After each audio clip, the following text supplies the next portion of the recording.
Foundation यशस्वी उद्योजिका कार्यक्रम में आप सबका स्वागत करती हूँ। डॉक्टर मीना सितंबर महीने की उद्योजिका घोषित की गई है। आइए उनका तहे दिल से स्वागत करें और उनसे बात करें। Doctor Meena, congratulations. Thank you so much. आपकी जिंदगी के बारे में कुछ बताइए। पहले तो मैं स्वयंसिद्ध फाउंडेशन का तहे दिल से शुक्रिया कहना चाहती हूँ कि उन्होंने मुझे यशस्वी उद्योजिका का पुरस्कार दिया और बहुत मतलब मुझे पुरस्कृत किया। मैं अपने बारे में क्या कहूँ, अगर ऐसे देखा जाए तो मैं एक वर्ग से आती हूँ मैं, और वहाँ पे मेरे पिताजी, जैसे माँ पिताजी, और मैं हमेशा स्कूल में फर्स्ट आती थी, तो मेरे मम्मी पापा, जैसे सबके मम्मी पापा बोलते हैं, किसी के पापा बोलते हैं ये बेटी इंजीनियर बनेगी, कोई बोलेगा डॉक्टर बनेगी। तो वैसे मेरे घर पे भी ऐसे ही था, सब लोग ऐसे बोलते थे ये डॉक्टर बनेगी, ये फर्स्ट आती है बायोलॉजी में फर्स्ट आती है तो डॉक्टर बनेगी। तो मैंने भी सपने देखने चालू कर दिए कि मैं डॉक्टर बनूंगी, और फिर इसलिए फिर बाद में हमेशा से ऐसे ही था कि मुझे डॉक्टर बनना है, तो इसलिए मैंने ये डॉक्टर का प्रोफेशन ऑप्ट किया था। तो डॉक्टर में भी बहुत सारे डिपार्टमेंट्स होते हैं, आपने होम्योपैथी ही क्यों चुना? मेरे घर पे सब लोग पहले से ही होम्योपैथिक दवाई का ट्रीटमेंट लेते थे, तो उनको उससे बहुत फायदा होता था। तो मुझे, और वो एलोपैथिक दवाइयाँ कड़वी होती है, बहुत कड़वी होती है, तो मुझे हमेशा से ऐसे था कि मुझे मीठी दवाइयाँ देनी है लोगों को और ठीक करना है, इसलिए मैंने होम्योपैथिक डॉक्टर का प्रोफेशन चूज किया। ओके, और आपकी पढ़ाई कहाँ पे हुई है? मेरी पढ़ाई हुई CMP होम्योपैथिक कॉलेज विलेपार्ले में। तो हम लोग जैसे वाशी में रहते थे, तो मैं रोज वाशी से विलेपार्ले मतलब 3 ट्रेन बदली करके, कभी तो ये डायरेक्ट ट्रेन भी नहीं थी, 3 ट्रेन बदली करके ऐसे 6 साल तक, मतलब 6 साल की पढ़ाई हुई मेरी CMP होम्योपैथिक कॉलेज में। वाह। और फिर आपने प्रैक्टिस कहाँ पे शुरू किया? जैसे मेरी पढ़ाई खत्म हुई वैसे तुरंत ही मेरी शादी हो गई। जैसे इंटर्नशिप खत्म हुई तुरंत शादी हो गई, लेकिन शादी हुई तभी मैंने एक ही, मतलब मेरा ये था कि मुझे प्रैक्टिस करना है, ये मेरा मतलब ऐसे पहले से मेरा ये था कहना कि मुझे लड़का कोई भी चलेगा लेकिन मुझे प्रैक्टिस करनी है, बस वही मेरा मेन मुद्दा था। तो वैसे जैसे शादी की फिर मैं बाद में कुछ डॉक्टर्स के साथ मैंने बैठना चालू किया, उनको असिस्ट किया, गायनेकोलॉजिस्ट, स्किन स्पेशलिस्ट, फिर पीडियाट्रिशियन, एंड बाद में मैंने अपना खुद का प्रैक्टिस भी चालू किया था। तो जो 1-2 साल तक मैंने खुद का प्रैक्टिस चालू रखा था। ओके, और ये प्रैक्टिस आप कहाँ करती हैं अभी? अभी एट प्रेजेंट मैं प्रैक्टिस करती हूँ कांदिवली में, लेकिन मतलब मेरा ऐसे हुआ था कि 2 साल जैसे मैंने तभी 1-2 साल तक प्रैक्टिस किया, फिर बाद में मैं प्रेग्नेंट हो गई थी और उसमें मुझे बेड रेस्ट आया था, इसीलिए मुझे प्रैक्टिस तब छोड़नी पड़ी थी। ओके, तो जैसे आपने कहा सबके जीवन में कुछ खट्टे कुछ मीठे पल होते हैं, तो आपका प्रेगनेंसी कुछ खट्टा लगता है, कुछ इस बारे में बताइए।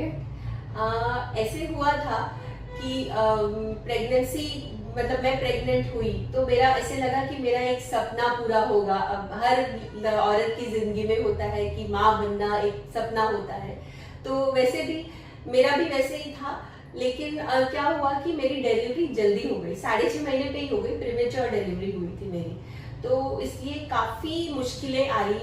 प्रीमेच्योर बेबी हुई थी और 2 महीने तक वो वेंटिलेटर पे और NICU में थी, लेकिन हर मुश्किल आई, हर प्रॉब्लम आया, सबका मैंने डटकर सामना किया और आगे बढ़ी।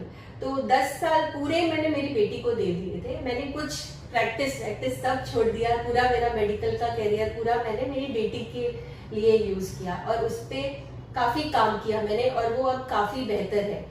उसके बाद मैंने प्रैक्टिस चालू किया, तो 10 साल से, अभी वो 20 साल की है मेरी बेटी, तो 10 साल से मैं प्रैक्टिस कर रही हूँ। अमेजिंग। होम्योपैथी दूसरी दवाइयों से कैसे अलग है? एलोपैथिक दवाई और होम्योपैथिक, पहली बात तो वो जैसे मैंने कहा था कि वो कड़वी होती है और ये मीठी होती है।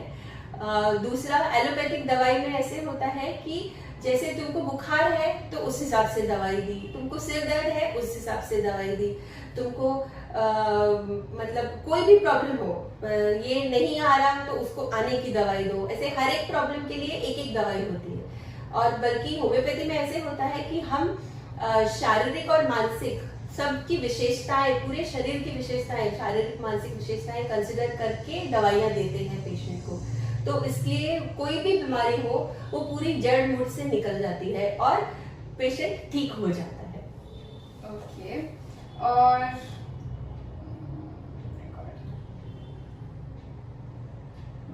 हाँ, आप एक कामयाब उद्योजिका बन चुकी है, आप दूसरी महिला को क्या कहना चाहती है? मेरा सिर्फ यही संदेश है दूसरी महिलाओं के लिए कि उम्र की कोई सीमा नहीं होती कोई भी नया काम शुरू करने के लिए।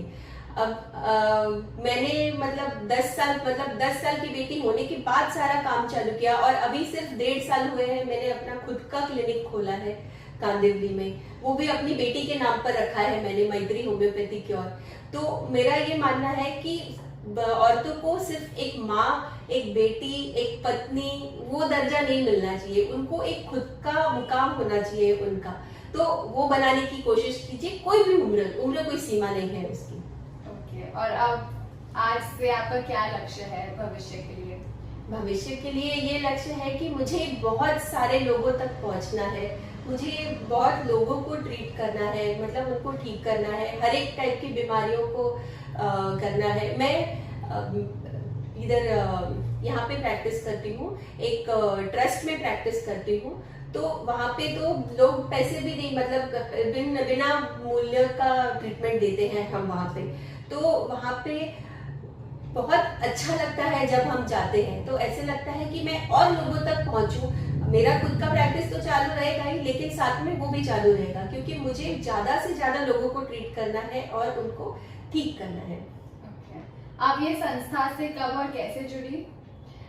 ये संस्था से मैं करीबन 6 साल पहले जुड़ी और वहाँ पे मैं हफ्ते में 2 बार जाती हूँ। अंदाजन वहाँ पे 50 पेशेंट तक आते हैं, 2-3 घंटे में हम 50 पेशेंट को ट्रीट करते हैं। तो इतने टाइम में इतने पेशेंट को ट्रीट करना और ऐसे, और बहुत ही गरीब लोग आते हैं, बहुत गरीब लोग, तो वो जब आके हमको बोल के जाते हैं कि मैडम आपने बहुत अच्छा किया, कृतज्ञता, जो उनकी कृतज्ञता होती है वो हमें बहुत छू जाती है। तो वो मैं कभी नहीं छोड़ूंगी, मैं वो हमेशा चालू रखूंगी।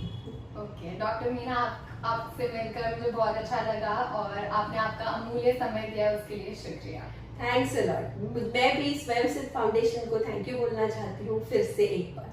Thank you.